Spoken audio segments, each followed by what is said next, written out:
Chapter 1. The Christmas Trip. Leo Mercer had always believed that discipline was the backbone of a good life. Discipline built skyscrapers, held companies together, and kept a man from falling apart when everything else wanted to.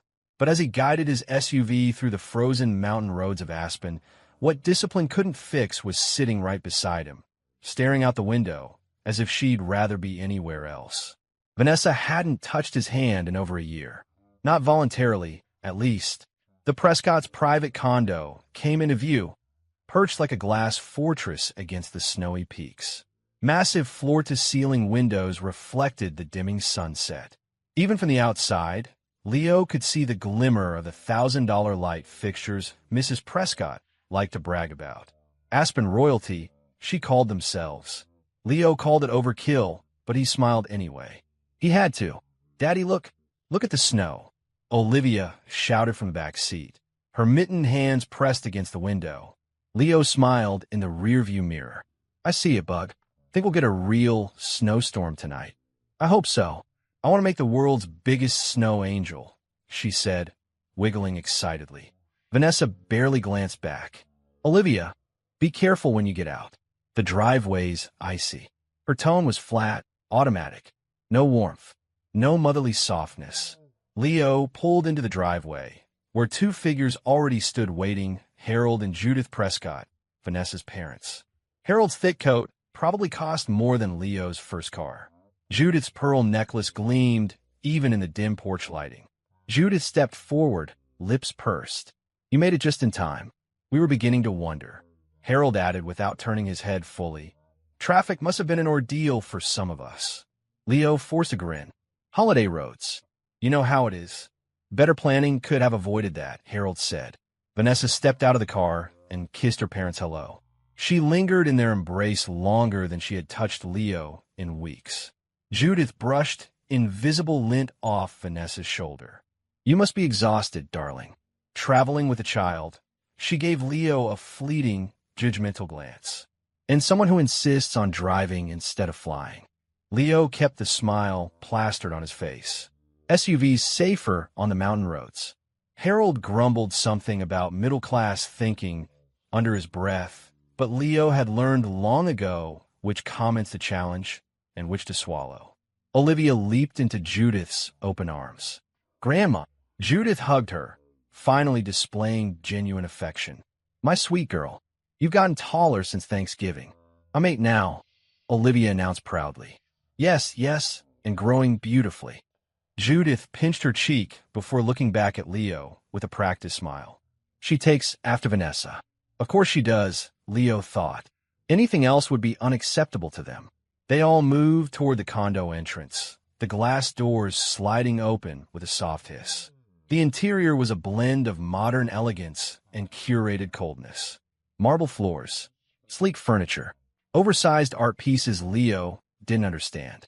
Olivia ran to the fireplace. "Can we make hot chocolate?" "After dinner," Vanessa said sharply. "Not before."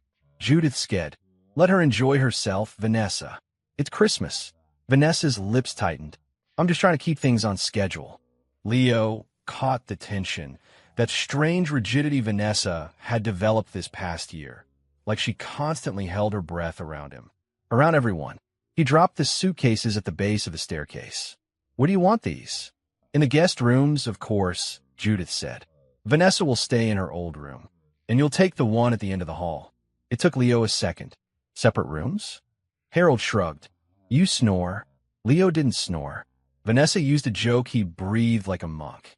But this was the Prescott way, control dressed as courtesy. Vanessa didn't defend him. She didn't even react. She simply walked away toward the kitchen like a shadow, drifting from room to room. His stomach tightened. A year ago, that would have rattled him. Now he simply picked up the bags. "Daddy," Olivia whispered, tugging his sleeve. "Can I help?" He smiled down at her, grateful for her soft presence. "Sure. Take Mommy's bag upstairs, okay? Not the heavy one." Olivia scampered off, dragging a floral suitcase behind her. Judith's heels clicked closer. "Leo, please don't let her carry anything too heavy. She has sensitive wrists." "She's fine," Leo said gently. "She likes helping." Judith's disapproval pulsed in the air like a perfume cloud. Children need structure, not chores. Leo carried the remaining luggage upstairs. As he reached the landing, he passed Vanessa in the hallway.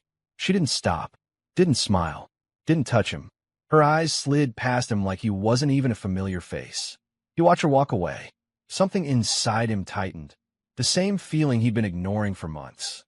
The slow, terrifying realization that he was losing her. Or maybe he already had. Downstairs, Harold opened a bottle of wine that looked older than Leo. "I suppose business has been adequate," Harold said as Leo joined them in the living room. Leo sat stiffly. "Busy, actually. We're finishing the Brookline project by March." Harold swirled his wine. "Peter Calloway is also bidding on that. He's quite talented." Leo's jaw flexed. "We're confident in our proposal."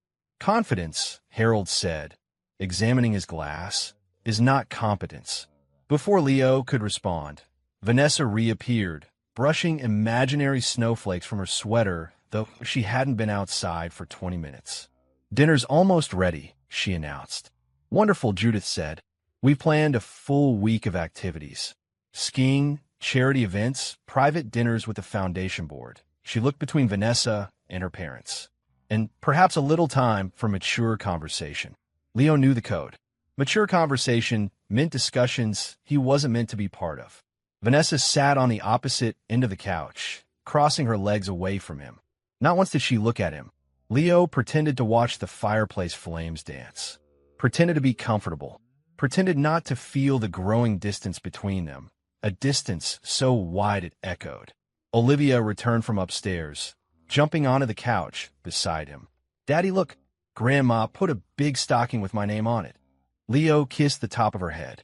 "That's great, Bug." Vanessa's eyes flickered at the display of affection, but settled into neutrality again. Judith clasped her hands. "Well, it's Christmas. We're all together. That's what matters." Leo nodded. "Yeah," he said softly, forcing warmth into his voice. "That's what matters." But deep down a heavy unease settled into his bones. Something cold and sharp that didn't come from the winter outside. Something was wrong. Very wrong. And Leo Mercer, disciplined builder of structures and order, had no idea that this Christmas trip, this forced family gathering in a luxury condo, would shatter everything he believed about his life. Everything he believed about his wife. Everything he believed about his family. He just didn't know it yet. Chapter 2, Olivia's Warning. Christmas Eve dinner at the Prescott condo was always more ceremony than celebration. Judith insisted on a table setting that looked like it belonged in a museum: crystal glasses, gold-trimmed plates, polished cutlery arranged like military ranks. Leo sat at the far end of the long table, watching as Harold carved a prime rib with the seriousness of a surgeon. Vanessa sat beside her mother, laughing softly at something Judith whispered. The sound didn't reach Leo. Nothing for Vanessa reached him anymore. Olivia, squeezed between Leo and Harold, kicked her feet under the chair, humming along with the holiday music playing faintly through the condo speakers. Judith raised her glass. To family. Into a prosperous new year. Glasses clinked. Leo lifted his, but didn't drink. Something in the room felt off, a subtle tension, like the air was waiting for something to crack. "Daddy," Olivia whispered, tugging on his sleeve. Leo glanced down. "Yeah, Bug." She looked around nervously, checking whether the adults were watching. They weren't. Vanessa was critiquing the carving job. Harold was critiquing her critique, and Judith was smiling like Queen of the Mountain. Olivia leaned closer. Her little voice trembled.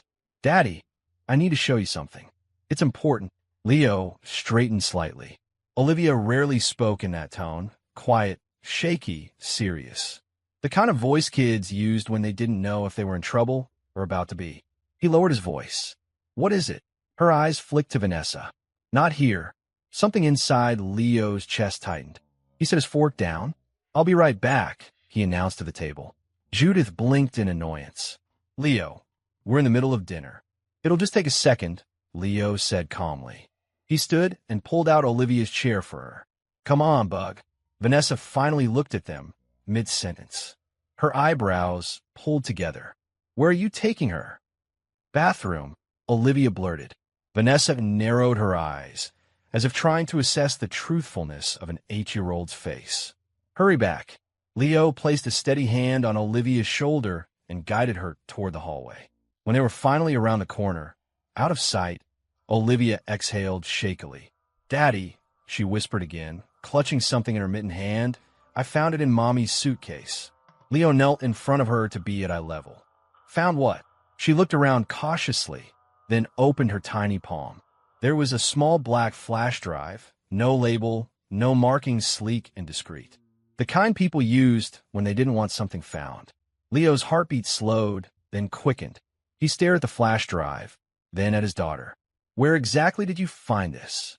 "In Mommy's suitcase," Olivia repeated. "The secret pocket, the one she keeps the zippers closed on." Leo knew the pocket she meant. Vanessa guarded that compartment more fiercely than she guarded her phone. He reached for the flash drive carefully, like he was holding something explosive. "Why did you take it, sweetheart?" "I didn't mean to," Olivia said quickly. "I was looking for my gloves because Mommy said she put them there, but they weren't, and then this fell out when I tugged the zipper." She swallowed, tears forming at the edges of her eyes. "Did I do something wrong?" Leo pulled her into a gentle hug. No, you didn't do anything wrong. You did the right thing by telling me." Olivia sniffed into his shoulder. "I got scared. Mommy got really mad when she saw me near her suitcase earlier." Leo felt his stomach twist. "She got mad?" Olivia nodded. She yelled, loud, "I didn't mean to make her mad." For a moment, Leo closed his eyes, pulling in a slow breath. Everything inside him, instinct, intuition, fatherly protectiveness, told him this wasn't a small thing. And it wasn't something he could ignore. "Thank you for telling me," he whispered. "I need you to be brave, okay? Go back to dinner and pretend everything's normal." "Like a spy?" Olivia asked, suddenly intrigued by the idea. Leo managed a small smile. "Exactly like a spy." Her chest puffed slightly with pride. "Okay." He kissed her forehead. "I'll be right there." She hurried back toward the dining room, her tiny boots thumping against the hardwood floors. Leo stayed in the hallway, gripping the flash drive so tightly his knuckles turned white.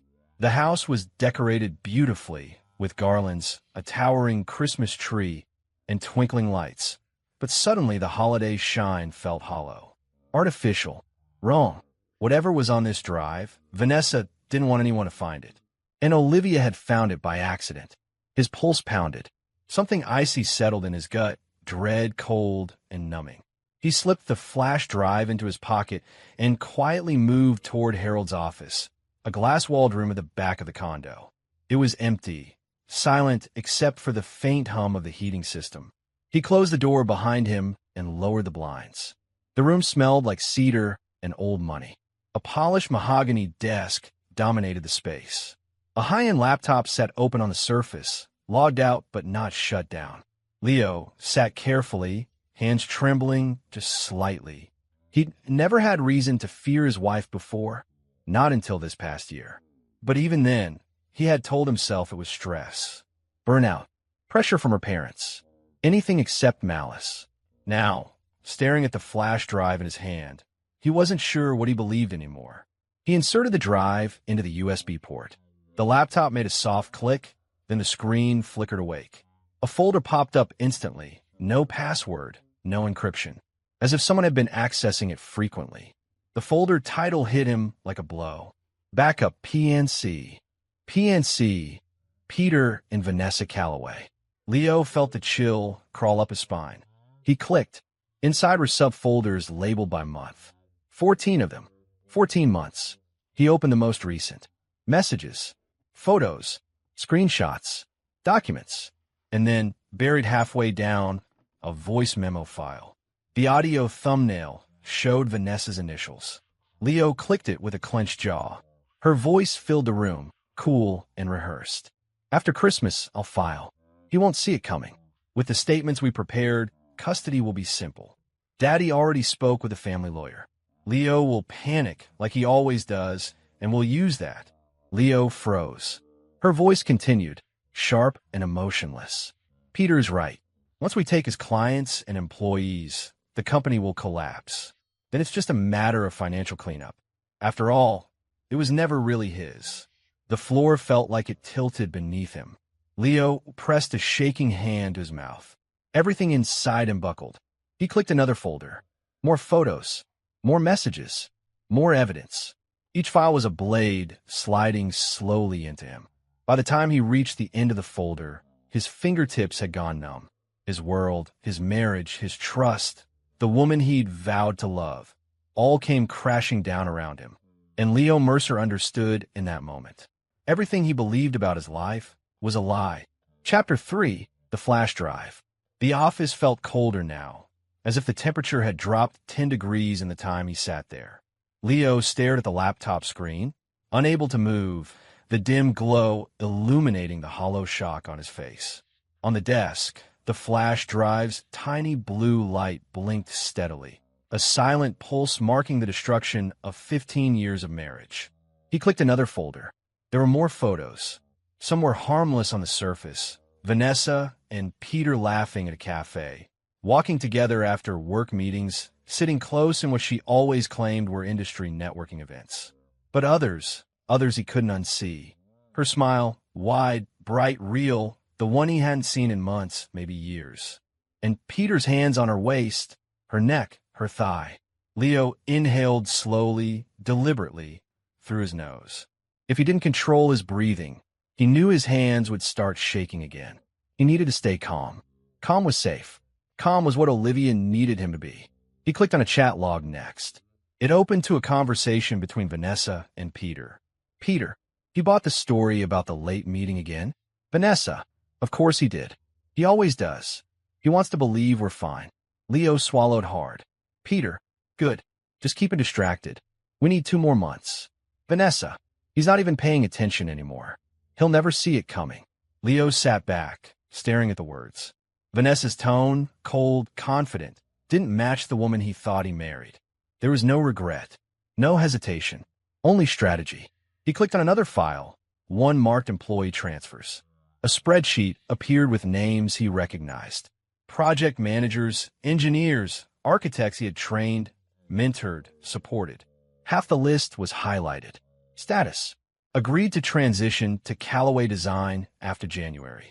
The date hit him like a gut punch. They weren't just stealing his clients. They were stealing his people, his company, his future. Leo whispered to the empty room. How long have you been planning this? The laptop didn't answer. The blinking flash drive didn't answer. Only his own heartbeat thudding in his ears responded. He opened the next folder, Client Acquisition Plan. Emails. Contracts drafted in secret. Peter promising the Prescotts that once Leo's business collapsed under legal pressure, the Prescott Foundation could funnel large development deals exclusively through Callaway. It wasn't personal sabotage. It was a takeover, a coordinated, calculated campaign. And Vanessa wasn't a reluctant participant. She was a leader in it. Leo leaned back in the leather chair, closing his eyes for a moment. His jaw ached from clenching. He forced his hands to relax, palms flat on the desk. He needed to keep going. He had to see everything, no matter how much it hurt. He opened the voice memos next. There were several, but the most recent one was timestamped just 6 days ago. A recorded click sounded, followed by the faint shuffle of fabric. Then Vanessa's voice filled the speakers, sharper than usual, colder. Okay, this should cover everything for the lawyer. Leo's stomach dropped. She continued, after the Aspen trip, I'll file the paperwork. Leo will be too off balance to fight effectively. Peter says the key is to keep him reacting. If he panics, it supports what we're trying to establish about his temper. Leo's hands curled into fists. Temper? He had never even yelled at Vanessa. Not once. Their arguments were quiet, controlled, always him try to calm things down. And Olivia will be better off with me, Vanessa continued. Let's be honest, he's too busy to be a full-time parent. We can't trust him to be stable, not with everything coming. If we push the right way, we'll get full custody. Leo felt something inside him fracture. Full custody? She wanted to take his daughter away from him. Peter's voice entered faintly in the background. Judith said Harold already talked to the judge. Everything's lined up. Once we hit him with the financial investigation, social services will start asking questions. Easy win. Leo's breath froze in his lungs. The Prescotts were involved. They were all involved. The memo continued. Vanessa again. The company will fold within months. Once the articles go public and the payroll discrepancies are highlighted, he won't be able to recover financially. Honestly, it's what he gets for being so naive. A bitter laugh. I'll move in with you after the divorce. Daddy said we can stay in the penthouse until your place is ready. Peter chuckled. Finally, about time we lived together. A kiss. A soft moan. Leo stopped the audio instantly, his finger trembling on the mouse. He sat there, staring at the screen, breathing like a man pulling air through broken ribs. The chair creaked beneath him as he slowly leaned forward, pressing both hands over his face. Heat burned behind his eyes. Not tears, not yet, but fury and grief tangled into something raw, something sharp. How could you?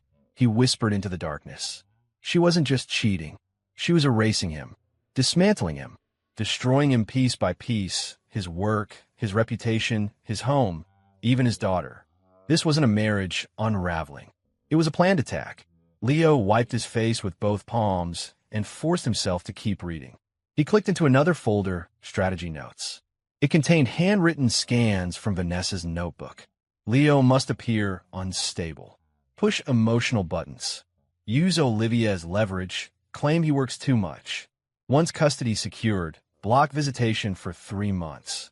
His stomach twisted violently. He had married this woman. He had loved her. He had trusted her. He clicked the final document in the folder, a typed checklist.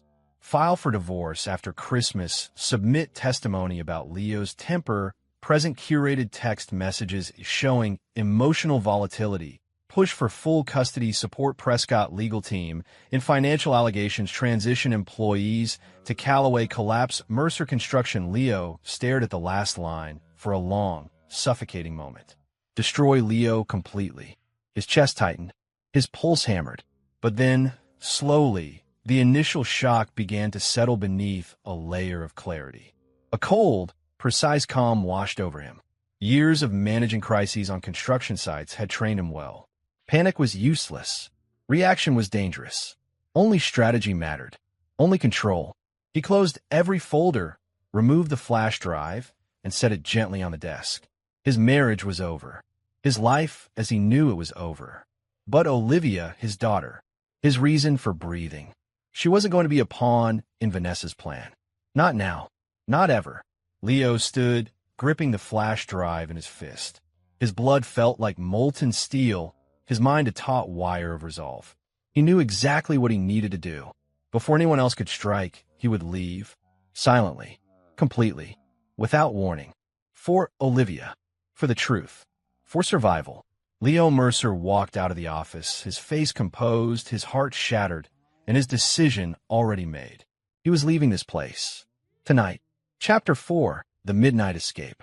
Leo stood in the darkened condo office long after the screen went black. Long after he had closed the folder containing 14 months of betrayal. The silence roared in his ears. His palms, still pressed against the edge of the desk, felt numb.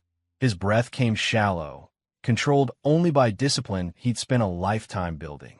Upstairs, muffled laughter floated through the floorboards, Vanessa's parents finishing their wine. Vanessa chiming in with her carefully curated warmth. A warmth Leo now knew had never been for him. He straightened slowly. No confrontation. No shouting. No desperate questions. The decision landed in him like iron. Leave. Protect Olivia. Get her far away from the people planning to tear her world apart. Leo pushed away from the desk, switched off the small lamp, and stepped lightly into the hallway. The condo's motion-sensitive lights glowed dimly, enough to guide him without waking anyone. His heartbeat stayed steady. He had a job to do, packing without a sound.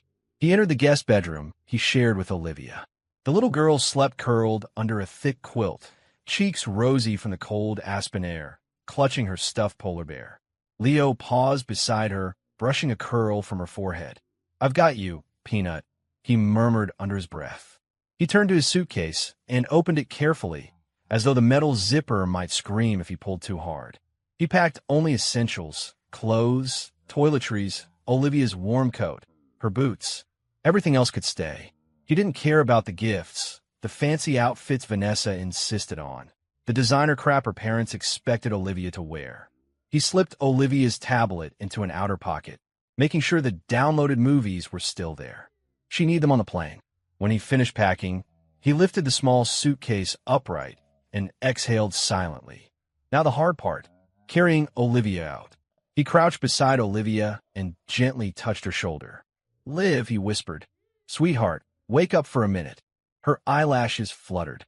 "Dad," she murmured, still half dreaming. "It's okay," he said softly. "We're going home. I'll carry you." She wrapped her arms around his neck instinctively. He pulled her close, lifting her small, warm body carefully, her head falling on his shoulder. She was still mostly asleep, limp in his hold. He reached for the suitcase handle, balancing it silently as he stepped into the hallway. Every creak of the hardwood made him still, waiting, listening, then moving on.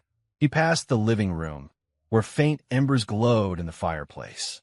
The Prescott's enormous Christmas tree cast long, spindly shadows.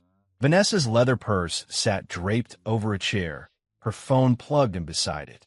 She trusted him so completely to be too blind, too gentle, too loyal. Not anymore. Leo kept moving, tightening his hold on Olivia. The cold Colorado night. Outside, the mountain air hit him with a freezing bite. Snow crunched under his boots, the only sound in the sleeping luxury complex. His breath puffed in silver clouds as he crossed the parking lot, scanning the shadows. The rental SUV sat alone under a lamp. Leo opened the back door and gently laid Olivia across the seats, tucking her quilt around her. She blinked awake briefly. "Is Mommy coming?" she mumbled. Leo froze for a heartbeat. "No, honey, it's just us right now." "Okay," she whispered, drifting back to sleep. He closed the door quietly, loaded the luggage, and climbed into the driver's seat. His hand shook for the first time all night, not from fear but from the sheer adrenaline of what he was doing. He glanced once more toward the condo.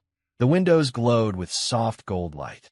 Inside, his wife, the woman who had been plotting to destroy his life, slept soundly. Leo turned the key. The engine hummed to life, low and steady. He reversed gently, tires crunching over snow, and pulled onto the empty road. The drive to Aspen Airport. The mountain roads were dark and winding. Snow flurries drifted lazily across the windshield, illuminated in the headlights like falling embers. Leo gripped the wheel with one hand while the other rested on the console, close enough to reach back to Olivia if she woke. He checked the time. 12:43 a.m. The morning flights would start at dawn. He just had to get them there. As he drove, thoughts piled up in tight, controlled layers. 14 months of lies. 14 months of gaslighting. 14 months of pretending things were fine while she and Peter plotted to burn down everything I built. He kept his breathing steady. "Don't fall apart. Not now. She's counting on you." At one point, Olivia stirred and sat up slightly. "Daddy, where are we?" "Still driving, Peanut," he said gently. "Go back to sleep." "Okay." She rubbed her eyes and lay down again, hugging her bear. Leo blinked hard, emotion tightening his chest. His daughter trusted him completely, unconditionally. And Vanessa planned to rip him out of her life with lies and fabricated rage. Not happening. Never happening. Aspen Airport before dawn. By the time they reached the small airport, the sky had begun to lighten with a faint gray-blue stroke on the horizon. The parking lot was nearly empty. Only a few early morning travelers trudged through the cold toward the terminal. Leo parked and shut the engine off. His body ached from tension.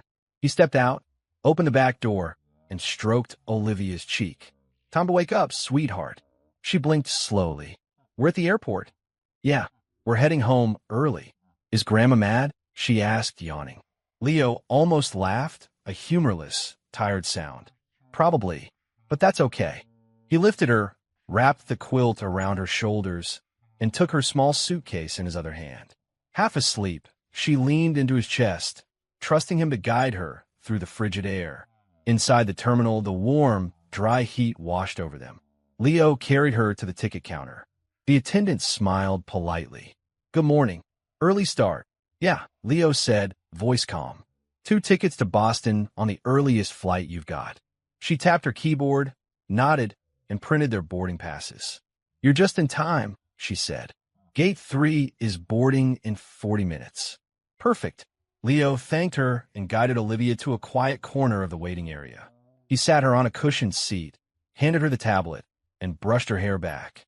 You doing okay? He asked softly. She nodded. I like early flights. It feels like secret spy stuff. Leo's throat tightened.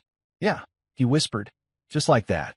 She opened a cartoon, the soft glow lighting her drowsy face. Leo sat beside her.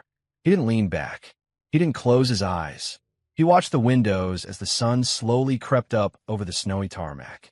He watched the entrance in case Vanessa's parents somehow realized they were gone and came storming in. But no one came. No one expected Leo Mercer to walk away quietly. No one expected him to be gone before sunrise. The long, sleepless night. When boarding was called, Leo lifted Olivia again, led her down the jet bridge, and settled her into the window seat. She curled up with her quilt and her bear, humming softly to herself. As the plane taxied, Leo took her hand gently in his own. She squeezed his fingers, smiling sleepily. Leo didn't sleep. Not for a single minute. He stared out the window as the mountains fell away beneath them, planning. Step 1. Protect Olivia. Step 2. Protect the company. Step 3. Survive the war Vanessa had prepared without him knowing. He tightened his hand around his daughters. Whatever came next, he would be ready. Chapter 5. The Fallout. The snow outside Leo's Boston home had crusted into dirty gray edges along the driveway, the remnants of a winter storm that had blown through the night before Vanessa's return. The air held a biting cold, one that seemed to seep into the foundation of the house itself. Inside, though, everything was startlingly still. Boxes clean, labeled, organized, lined the foyer wall. Vanessa's clothes, her shoes, her handbags, all carefully packed, all waiting. Leo stood by the staircase, his posture straight, arms folded across his chest. He had slept maybe 8 hours total since the flight from Aspen. His eyes were sharp, tired but focused. The printed stack of evidence, messages, screenshots, documents, the transcript of the voice memo, rested on the console table beside him. This wasn't the man Vanessa left behind at the condo. This was someone she had created without realizing it. Someone done playing nice. At exactly 11:07 a.m., the doorbell rang, long, impatient, entitled. Leo didn't move. 3 seconds later, pounding. Leo, open the door right now. Vanessa's voice cracked through the wood, high-pitched and furious. This isn't funny. Leo walked forward, unlocked the door, and pulled it open. Vanessa stormed in, snow dusting the sleeves of her designer coat. Her hair was still perfectly curled, as if she had styled it in the airport restroom just to look put together for the confrontation she was certain she would win. But the moment her eyes found the boxes, she froze. What the hell is this? Leo didn't answer. He closed the door quietly behind her. Vanessa spun toward him, her heels clicking sharply on the hardwood. Why are my things packed? Why were the locks changed? Why the hell can't I access the office server? Leo remained still, calm, controlled. Because, he said evenly, you don't live here anymore. For a moment, Vanessa simply stared, mouth open, incredulous. Then she laughed, a brittle, disbelieving sound. Leo, don't start with whatever tantrum you think you're pulling. Where's Olivia? I want to see her. She's at school. Well, good. Vanessa snapped, tossing her purse on a chair. Because we need to have a serious talk about this stunt. I agree, Leo said. We do. He reached behind him and lifted the stack of papers. Vanessa's eyes flickered to the bolded subject lines, her breath hitching. Recognize these? Leo, he held up a hand. You don't speak until I finish. Vanessa bristled. You don't get to tell me. Sit. Something in his voice made her falter. Not volume. Not anger. Finality. She hesitated, then lowered herself onto the bench beside the boxed clothing. Leo remained standing. He placed the first page in her lap. A printed photo of her and Peter Calloway in his condo. Their hands clasped, their bodies close. Time-stamped. Vanessa's face went rigid. Leo laid down the next page. Text messages. Explicit. Strategic. Cruel. Then another. Emails detailing how they planned to lure two of Leo's senior project managers away. Another. A document outlining the bid Peter used to undercut Leo's company, using Leo's own confidential files. Vanessa shook her head slowly. Leo, you're misunderstanding. Leo set down the last sheet. The transcribed voice memo. A few words highlighted in yellow. The moment Christmas is over, I'll file. I'll say he snapped again. Dad's lawyer said that gives us a solid custody angle. We push him out of the company. Peter takes over the expansion projects. Once I have full custody, Leo won't cause trouble. He's too afraid of losing Olivia. Vanessa's voice. Word for word. Her face drained of all color.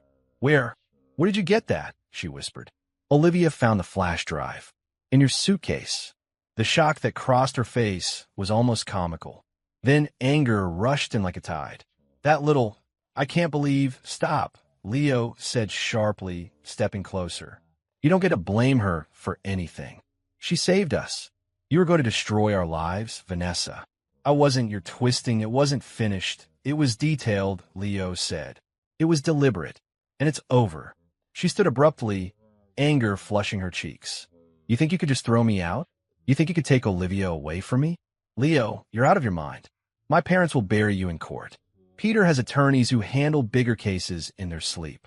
Leo's jaw tightened, but his voice stayed controlled. I'm not arguing with you. Then what are you doing? She demanded. Ending this marriage. Vanessa let out a scoffing laugh. You don't decide that. I do. Starting now. She stepped toward him, eyes narrow. You're being dramatic. You love to play the victim, don't you? One little misunderstanding, and you're throwing away 15 years. 14 months, Leo corrected quietly. That's how long this wasn't a misunderstanding. She flinched. He continued. You're going to sign the divorce agreement when I send it. You will not fight me on custody. Olivia stays with me. Permanently. Vanessa stared at him as if he'd slapped her. I'm her mother. And yet, Leo said softly, you were willing to weaponize her. I was not. You were willing to lie about me abusing her. Vanessa froze again. Leo leaned forward slightly. Do you know what it feels like to listen to the woman you love plan to paint you as a violent man? To hear her say she'll take your daughter away so she can run off with someone else? Vanessa swallowed. Leo breathed in slowly. This marriage is dead. You killed it. You killed it long before Aspen. Vanessa's eyes flickered with something, uncertainty, fear, but it hardened quickly into rage. You can't do this, she hissed. You can't shut me out of everything. You can't. I already have. Leo motioned toward the house. Your access cards are disabled. Your name is off the joint accounts. The office changed passwords the morning I landed. Her lips parted, stunned. You went behind my back? Leo stared at her. Behind her back? The silence between them hung like a blade. Vanessa's hands clenched. My family will crush you. You understand that, right? My parents know people who run courts in this state. You are nothing compared to them. Leo didn't blink. I don't care how much money they have. You're not getting Olivia. Vanessa stood there, trembling with fury, looking around the house that was no longer hers. You're making a mistake, she whispered viciously. A massive one. You think you're stronger than me? Stronger than my family? Stronger than Peter? Leo didn't move, didn't answer, didn't blink, because the chapter ended right there. Chapter 6, The War Begins. The first shot was quiet. A phone call at 6:12 a.m., waking Leo from a thin, restless sleep. Olivia was still curled against him, breathing softly. He reached for the phone on the nightstand, rubbing his eyes. Hello. Mr. Mercer? A male voice asked. This is Detective Horwitz with the Boston Police Department. We'd like you to come down to the station today. It's regarding a bribery investigation. Leo sat upright. What? Bribery. Construction kickbacks. We need to ask you some questions. He blinked, stunned. This is a mistake. We'll explain when you get here. Click. The line went dead. Leo stared at the phone, feeling a cold weight settle in his chest. A bribery investigation? He ran one of the cleanest construction firms in the city. But the Prescott family, they had influence everywhere. He looked at the door of Olivia's room, thinking of everything he'd tried to protect. Now the war had begun. At the police station, the questioning lasted nearly 2 hours. Detectives asked about inspector relationships, permit approvals, subcontractors. Their tone wasn't accusatory yet, but it was probing, sharp, suspicious. Finally, Leo snapped. "Where is this coming from? Who told you I was bribing inspectors?" "We received an anonymous tip," Horwitz replied. A cold smile tugged at the corner of his mouth. "With documents. Someone had planted them." Leo left the station with a knot tightening in his stomach, the winter wind cutting across his face like a blade. He climbed into his truck and sat there for several long minutes, fingers gripping the steering wheel. Vanessa had moved faster than he expected. Or maybe Peter had. Blow 2 comes at noon. The call from his sister, frantic and breathless. "Leo, you need to get to Mom's house right now." "Why? What happened?" "Social services is here. They're asking about Olivia. They're asking if you're unstable or violent." "Leo, what is going on?" His heart punched his ribs. "I'll be there in 10 minutes. He floored the accelerator. When he arrived, a social worker in a stiff navy blazer stood in the living room, clipboard in hand, interviewing his mother. His mother, gentle, gray-haired, soft-spoken, looked humiliated and terrified. "Mr. Mercer," the social worker said, turning to him, "we received a report alleging potential danger in your household environment." "My household? Olivia isn't even here." Leo snapped. "We still must investigate all reported concerns." Leo's jaw clenched. "And who filed the report?" "That information is confidential." Of course it was. Vanessa and her parents were attacking his reputation as a father, preparing for a custody war she wasn't going to win. He forced himself to stay calm, answering their questions, showing documentation, offering names of teachers, neighbors, pediatricians, anyone to prove he was a stable, loving parent. The social worker eventually left. His mother touched his arm gently. "Leo, who is doing this to you?" He couldn't answer. He already knew. Blow 3 hits at 3:43 p.m. His phone buzzed with a notification. Boston Globe. Local contractor under fire for alleged illegal labor practices. A photo of him, taken from his company website, sat above 3 paragraphs of claims. Hiring undocumented workers, exploiting cheap labor, forging employee records, all lies. All devastating. His phone started vibrating nonstop. Employees, friends, even competitors calling to ask what happened. The media email inbox exploded. He called his office. His operations manager, Kevin, answered immediately. "Leo, man, you need to see this. It's everywhere. The phones won't stop ringing." "I've seen it," Leo said through gritted teeth. "It's coordinated." Kevin hesitated. "One more thing. 2 clients already called to postpone projects. One wants out of the contract entirely." Leo closed his eyes. There it was. Blow 4. His business, the thing he built from sweat and 16-hour days, was being poisoned in real time. Reputation meant everything in construction. Accusations stuck like tar. "Keep everything running," Leo said quietly. "I'll handle this." But he had no idea how. The 5th shot comes at dusk. He was walking through the parking lot outside his office when his foreman approached, face pale. "Boss, I don't know how to tell you this, but Arlington Medical pulled out of the expansion project." Leo froze. That project was worth several million, a cornerstone of his first quarter. "What?" "They said they couldn't be associated with ongoing investigations." Investigations. Plural. Leo's throat tightened. The police inquiry. Social services. The Globe article. Clients fleeing. A perfectly coordinated execution. He leaned against his truck, breath shaking despite the freezing night air. This wasn't just retaliation. This was destruction. Designed by Vanessa. Refined by Peter. Empowered by the Prescott's vast network. His phone buzzed again. Another client pulling out. Then another. He didn't answer any of them. At home. That night, after Olivia was asleep, Leo sat alone in the dim living room, laptop open, dozens of tabs displaying articles, emails, notices from clients, and the police's follow-up questions. The attacks had been launched within hours of each other. Not sloppy, Not emotional. Strategic. Vanessa hadn't just betrayed him. She was using every corrupt connection her family possessed to crush him before the divorce even started. He felt his chest tighten, anger mixing with disbelief. He had always known the Prescotts were arrogant, privileged, and morally slippery. But this level of ruthless precision, he underestimated them. He underestimated her. His phone buzzed again. This time, he didn't hesitate to answer. "Natalia," he said softly. Her voice came through firm and steady. "Leo, I heard what happened today. I need to see you. Tonight, if possible." He swallowed.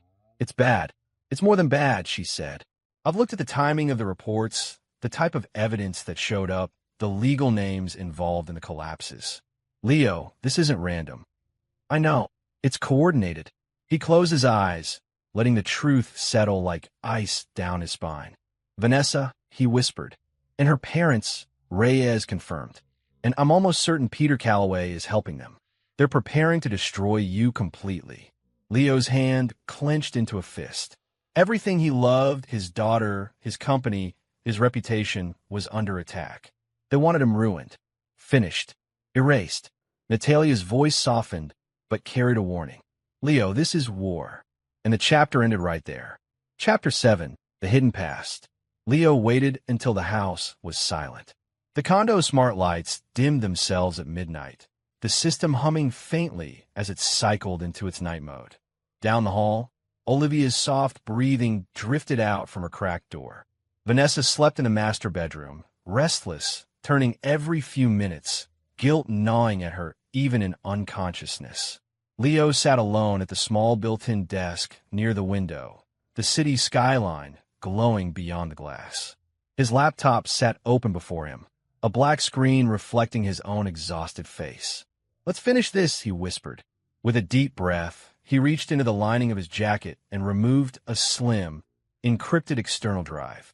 A mundane object to anyone else, but to Leo, it was the result of years of suspicion, silent observation, and quiet preparation. His insurance file. He plugged it in. The laptop screen flickered to life, the decryption program asking for his passphrase. He typed it slowly, deliberately. The vault opened. Folders filled the screen, each one labeled with a name, a date, a place. Leo stared for a moment before he began to click through his own digital labyrinth. Shady inspectors. The first folder held photos he had taken himself. Corrupt building and safety inspectors shaking hands with Prescott project managers. Papers being signed behind tinted windows. One video played on screen. An inspector whispering, "As long as you keep the cash flowing, the permits stay green." Leo clenched his jaw. For years he'd assumed it was just corporate greed, cut corners, bribes, things rich families did behind closed doors. But now, with everything happening around him, he saw it differently. It wasn't just corruption. It was orchestration. Thread by thread, the Prescott family wove a dirty net that trapped everyone beneath them, including him. He clicked into the next folder. Politicians on the payroll. Emails. Dozens of them. Politicians thanking the Prescotts for campaign contributions, support, and logistical help. Photos of Peter standing beside council members at private events. Even a video showing a senator laughing with Ethan Prescott, Vanessa's father. Leo rubbed his temples. He had collected all of this over years, quietly, cautiously, never sure if it would matter, but unable to ignore the feeling that something was wrong. Now he understood why that instinct had gnawed at him for so long. He moved on. Family crimes. This folder was larger, much larger. Financial reports, laundered money, fake shell companies, offshore accounts, and his stomach twisted, documents linking his own company to the scheme. Bridges and Hartwell Consulting. His company, the business he had built from scratch, the brand he had poured blood and sweat into. "Damn it," Leo whispered. But the paper trail was clear. Peter Prescott had used Leo's company as a clean front for transferring money between offshore accounts and local development projects. Nothing Leo had done directly. No illegal signatures, no consent, but the Prescotts had run transactions through clients pretending to work with his firm. Leo stared blankly at the screen. They used me, used my name, used my reputation. And Vanessa, did she know? He scrolled through email chains between Prescott executives. Leo's company is the perfect cover. He'll never question it. As long as Vanessa keeps him comfortable, it stays smooth. The last sentence made Leo pause. As long as Vanessa keeps him comfortable. A cold, metallic taste filled his mouth. His heartbeat grew heavy. He clicked another subfolder, one he had added recently after the flash drive Olivia had given him. Inside were Vanessa's messages, her photos, her videos, her hidden life. But tonight, Leo wasn't just reviewing the betrayal. He was connecting dots, and the lines pointed further back than he ever imagined. The beginning of the affair. He opened another document titled, Prescott, Personal Archive, Vanessa Years. The first entry was a photo of Vanessa and Peter. Leo leaned closer. The timestamp said 8 years ago, a full year before he and Vanessa had even met. More photos followed, some formal, some far too intimate, none ambiguous. They had been together for years. Long before their marriage. Long before Olivia. Long before Leo ever stepped into the Prescott family orbit.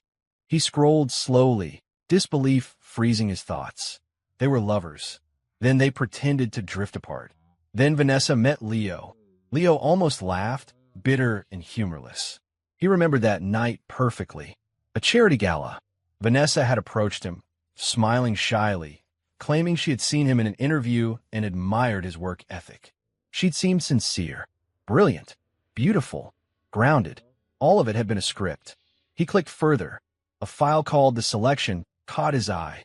Leo hesitated, then opened it. It was a collection of emails between Ethan Prescott and Peter. Vanessa needs a stable partner. Someone clean. Someone believable. Leo Bridges fits the image. He's hardworking. No scandals, no enemies. He'll make a perfect husband. The words burned on the screen. They didn't choose him. They assigned him. Leo sat back in his chair, a shiver crawling up his spine.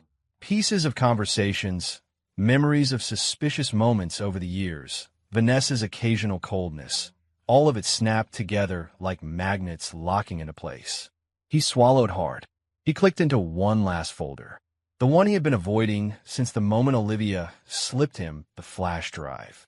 Olivia, medical records. The folder contained scanned documents, a few grainy photos of lab results, files labeled confidential, and one digital paternity report. Leo hovered the mouse over it. His hand shook. Just open it, he murmured. He clicked. The document loaded. Numbers, probabilities, genetic markers. At the bottom, biological father, Peter Prescott probability, 99.97%. Leo froze. For a moment, he didn't breathe. The room felt smaller, the silence suffocating.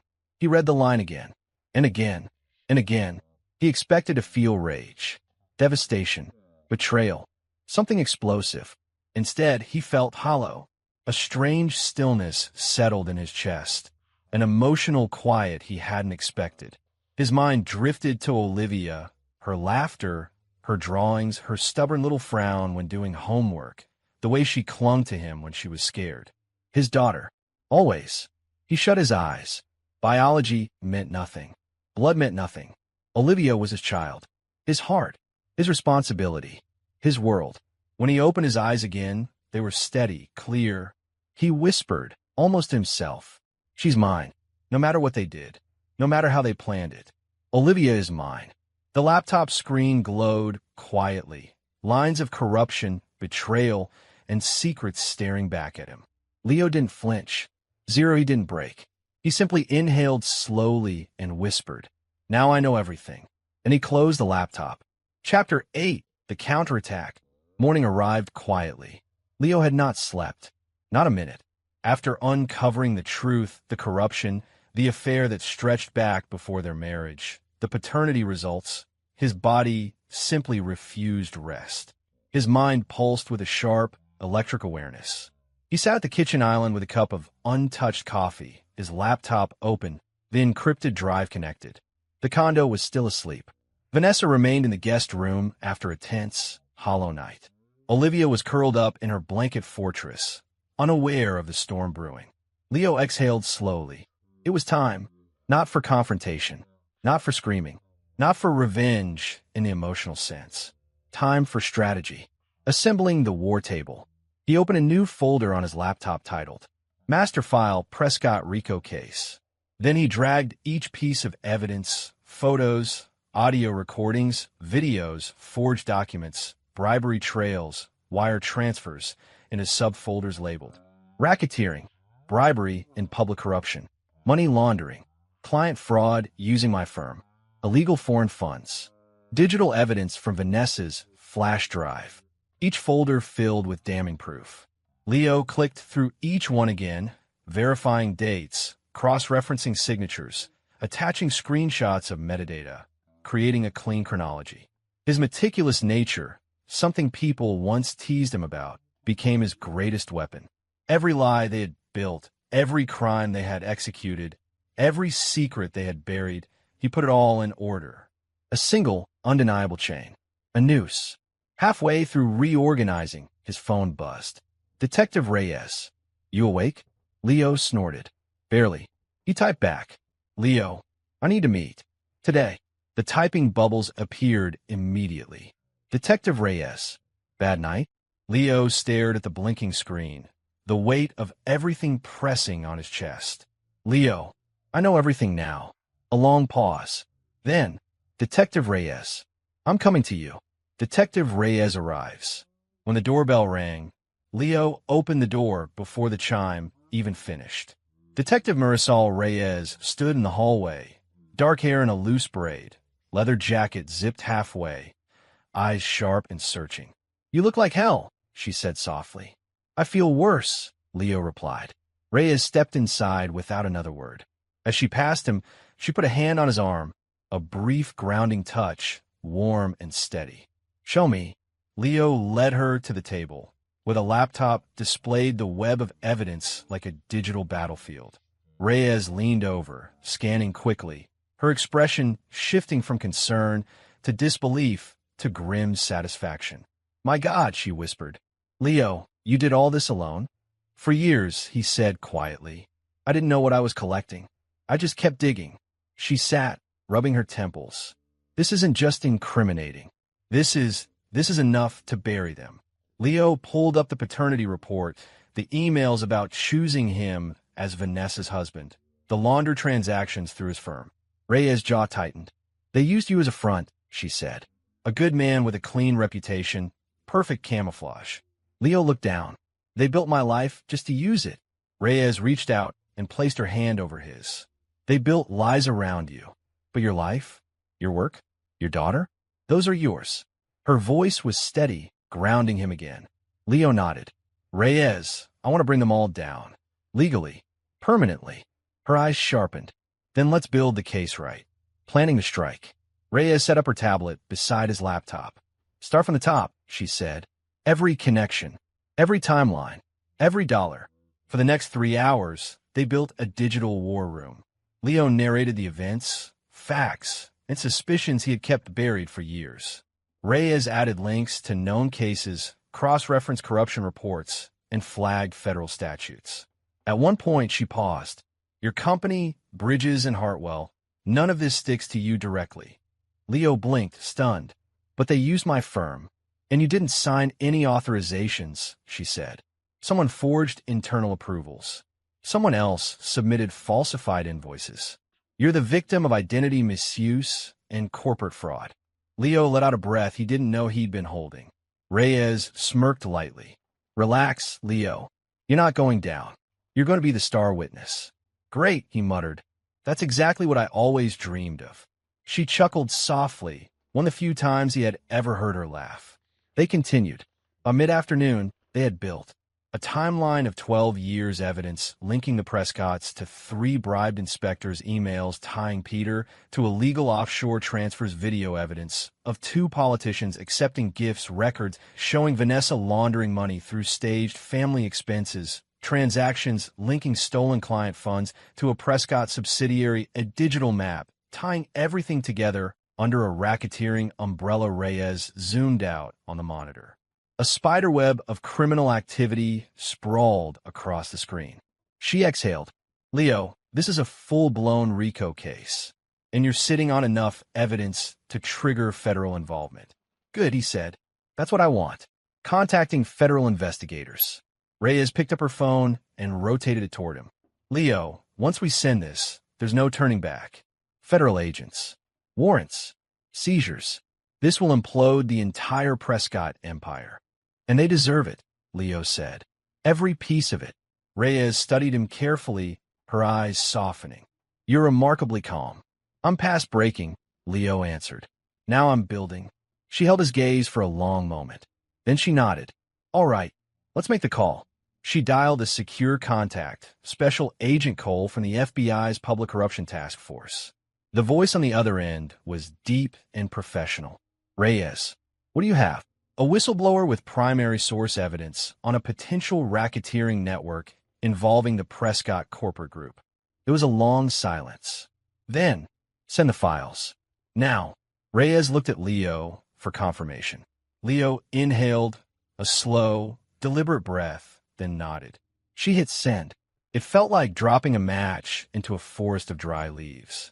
There was no explosion, no sound, but Leo felt the shift. A point of no return, an emotional anchor. After the call, Leo slumped back in his chair, suddenly aware of how drained he was. Reyes watched him for a moment. Then she said quietly, You did the right thing. Leo let out a bitter laugh. Feels like I've been living in a script someone else wrote. Then rewrite it, she said simply. He looked at her. Her presence was steady, strong without being dominating, empathetic without being pitying. She had become his sounding board, his guide through the chaos, and unexpectedly, his anchor. Reyes, he said slowly, I couldn't have done this without you. She shrugged, but her eyes softened. Maybe not, but you chose to fight. That's all you. Leo nodded. For the first time in weeks, he felt a sliver of control return to his lungs, his heartbeat, his mind. Reyes stood and squeezed his shoulder. I'll keep you updated. The feds will move fast once they verify the files. Leo met her eyes. Thank you. Don't thank me yet, she said, smirking lightly. War hasn't even started. She started toward the door, stopped, and added quietly. But you're not alone in it. And then she left. Leo looked at the glowing screen, the evidence, the timelines, the web of crimes. Everything was in motion now. He closed the laptop slowly. The counterattack had begun. Chapter 9, The Prescott Gala. The Prescott Foundation Gala was everything Leo had ever loathed about the elite. Polished, artificial, and dripping with wealth he had no respect for. Crystal chandeliers sparkled overhead, their light bouncing off polished marble floors. Servers in pristine black and white uniforms floated like shadows, carrying silver trays heavy with champagne and delicate hors d'oeuvres. The smell of truffle and expensive perfume hung in the air, mixing with soft, rehearsed laughter. Leo walked through the massive front doors wearing a tailored tuxedo borrowed from a friend's boutique, a tux he would later pay off without hesitation. He was uninvited. He was unnoticed. And yet, he had never felt more certain of where he belonged. Harold Prescott, in a sharply pressed midnight blue suit, was at the center of a circle of well-dressed socialites, smiling like a king surveying his court. Vanessa drifted beside him, diamonds glinting, hair perfectly curled, laughter tinkling like wind chimes. Peter Calloway, smug and confident, sipped champagne at a nearby table, casually scanning the room. They were comfortable here. They were untouchable, or so they thought. Leo's eyes tracked them, his jaw tight. He adjusted his cufflinks, glanced at the small earpiece Reyes had insisted he wear, and took a deep breath. Tonight would change everything, the moment of unveiling. He waited near the edge of the ballroom, pretending to check his phone. At his signal, the lights dimmed suddenly, not a malfunction, but part of the carefully timed operation. A hush fell over the crowd. Leo felt Reyes' hand briefly press against his shoulder, steadying him. Then the first screen flickered to life above the grand staircase. The initial visuals were subtle. Financial charts and diagrams at first, slowly zooming into details that only a few in the crowd could recognize. Then came the first bombshell. The words "permit fraud" flashed in bold across the giant LED screens. Gasps ran through the room. Socialites murmured nervously. Harold Prescott's smile faltered. Peter's grip tightened on his champagne flute. Vanessa's eyes went wide. Leo stepped forward, letting his presence register without rushing. The next screen lit up, emails, dates, and images showing inspectors taking bribes, all connected to Prescott projects. A timeline traced back nearly a decade, linking payments, approvals, and hidden contractors. Each step meticulously documented. Ladies and gentlemen, Leo's voice carried through the subtle sound system Reyes had hacked into, calm and precise. You've been deceived, not by rumors, not by gossip, but by facts. The ballroom fell silent. The glittering world paused. Screens now displayed money laundering operations, showing offshore accounts and transfers flowing through Leo's company. Next, audio recordings of Vanessa and Peter plotting client theft and undermining his business played faintly. Leo watched Vanessa blanch as she realized this wasn't speculation, it was evidence. The paternity reveal. Leo's hand went to the final folder he had prepared, the one that would shatter any illusions they had of control. The screens changed again. Ladies and gentlemen, Leo said, his voice low, deliberate, almost intimate. And now, the truth about a child caught in this web of deceit. He clicked. Olivia's birth certificate appeared. Her name, her date of birth, everything official, everything irrefutable. The next image, the one that made Peter's face pale and Vanessa's breath hitch, was the DNA test report. The words were stark. Biological father. Peter Calloway. The room held its collective breath. A few whispered confused. Some looked horrified. Others simply stared, unable to believe the spectacle. Leo's eyes, however, were calm, focused on Vanessa. The arrests. Moments later, agents in sharp black suits began to move in. They spread across the ballroom like shadows, surrounding tables, cutting off exits. Their badges flashed, and their presence drew immediate attention. Socialites gasped. Cameras clicked. The room erupted into chaos. Harold Prescott froze as agents approached. Peter Calloway barely had time to turn, a mask of arrogance replaced by alarm. Both men were handcuffed and read their rights. They were led out of the room, unable to protest, their faces red with fury and humiliation. Vanessa, frozen mid-step, turned to Leo with wide, desperate eyes. She opened her mouth, but no words came. Her carefully constructed world collapsed in a matter of minutes, unraveling in public, surrounded by every influential person she had relied on to shield her from consequences. Two security personnel reached for her arms. Vanessa Prescott, you're under arrest, one said firmly. Please cooperate. She struggled briefly, but the crowd's attention and the sheer authority of the agents left her no choice.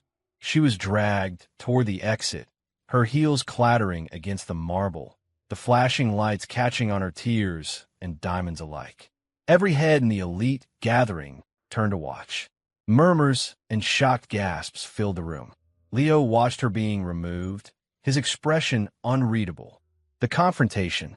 Once Vanessa was within arm's reach, Leo stepped forward. The ballroom, though chaotic, seemed to shrink around them. He lowered his voice, addressing her directly. Biology doesn't make a father. Her eyes widened, almost pleading. Leo, please. He shook his head slowly. Olivia chose me, the moment she gave me that flash drive. Vanessa's lips quivered. You can't, Stop. Leo interrupted softly but firmly. You will never see her again. A heavy silence followed. Her entire expression flickered between disbelief, rage, and despair. She wanted to argue, to manipulate, to threaten, but nothing she could do would undo the truth or the evidence now paraded across the screens. The socialites, staff, and even the FBI agents became secondary to the intimate, brutal finality in Leo's voice. He turned slightly, ensuring she understood he meant every word. Calm, controlled, resolved. You made your choices, he continued quietly. And Olivia made hers, without even knowing she was doing it. She chose her family. She chose me. Vanessa opened her mouth again, but Leo cut her off, his presence like iron. Agents guided her out of the room as her cries turned into muffled protests. Leo stayed where he was, letting the moment settle. The screens continued to play the timeline of corruption, the emails, the financial records, and the damning audio. Every attendee, every influential person in the room, saw the full scope of what the Prescotts and Peter had done. No one could deny it. No one could excuse it. And Vanessa, who had spent years believing herself untouchable, had no words, no allies, no escape. The aftermath of the reveal. Leo stepped back, letting the room breathe in the enormity of what had just happened. Guests murmured, shocked but unable to avert their eyes. Some whispered in awe. Others muttered about the presumption of a construction executive daring to enter their world uninvited. But everyone had seen the truth. Federal agents escorted the arrested men away, Peter glaring at Leo with all the venom he could muster. Harold Prescott's face had paled to an ash-like gray. The elite world of Boston's wealthiest had just been reminded. Power without integrity is a fragile illusion. Leo finally exhaled, the tension of months, of years of betrayals, finally releasing in small increments. He looked toward the balcony, imagining Olivia, imagining her safe, imagining the future he had fought for.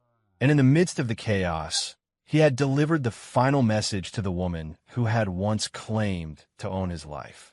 Biology doesn't make a father. Olivia chose me, the moment she gave me that flash drive. You will never see her again. Chapter 10, Peace After the Storm. The Boston morning air was crisp, carrying the faint scent of winter pine from the nearby park. Leo stood outside the modest yet thriving office of Bridges and Hartwell Consulting, sunlight glinting off the large windows.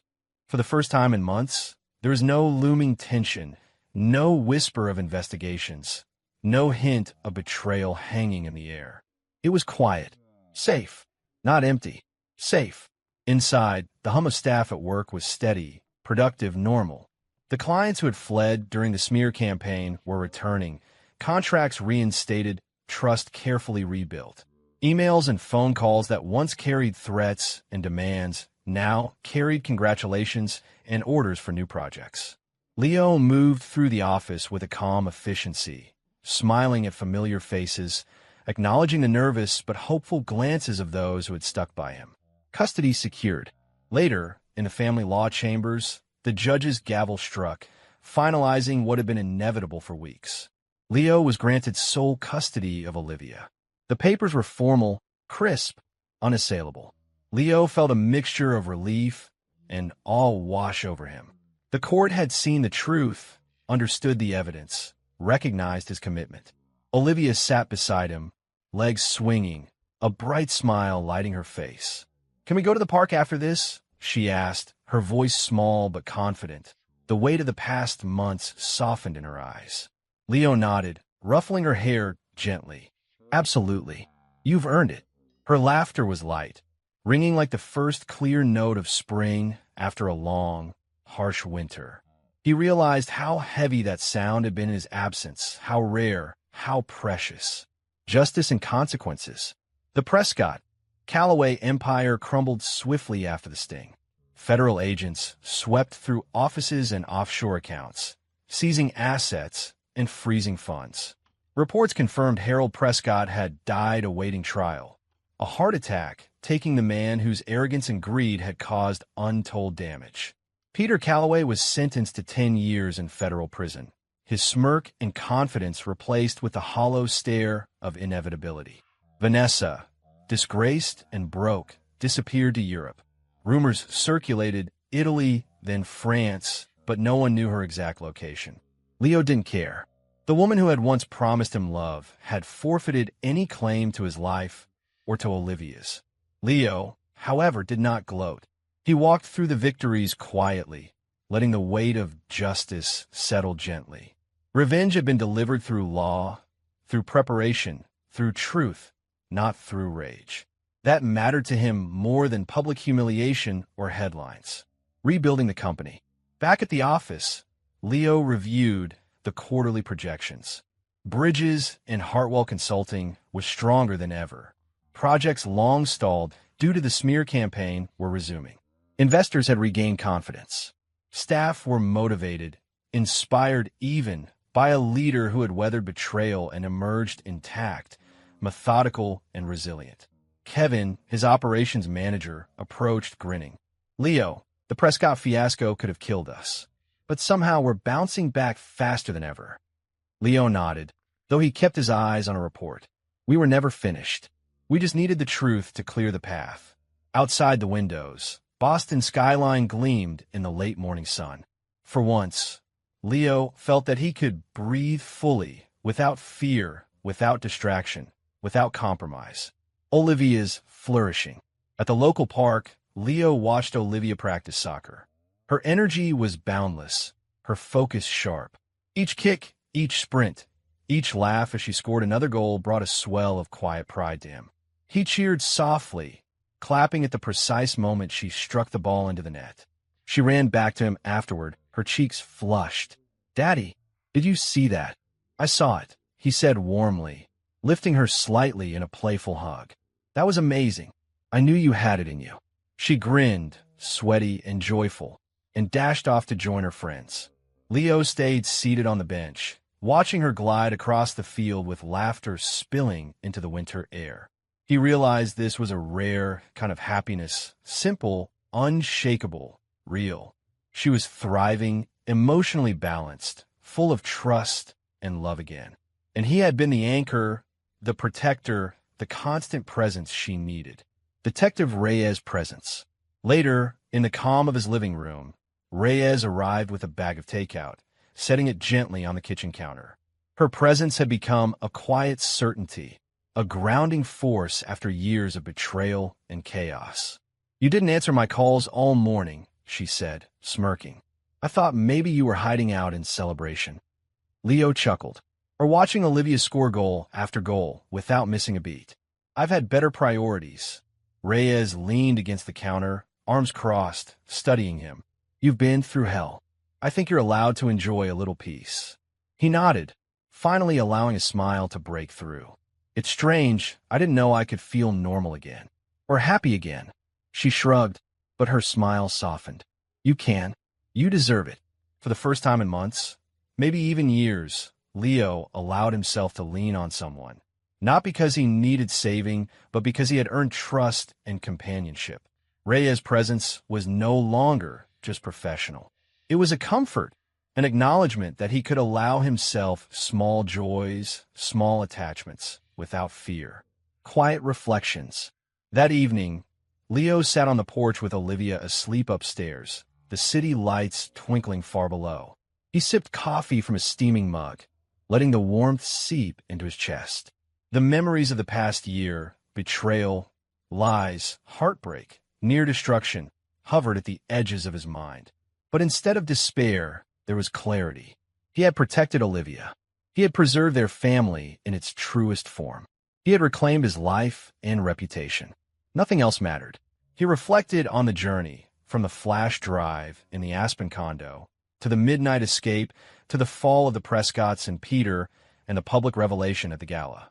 Every painstaking plan, every sleepless night, every carefully calculated move had led here. A place where he could finally breathe without fear. The final moment.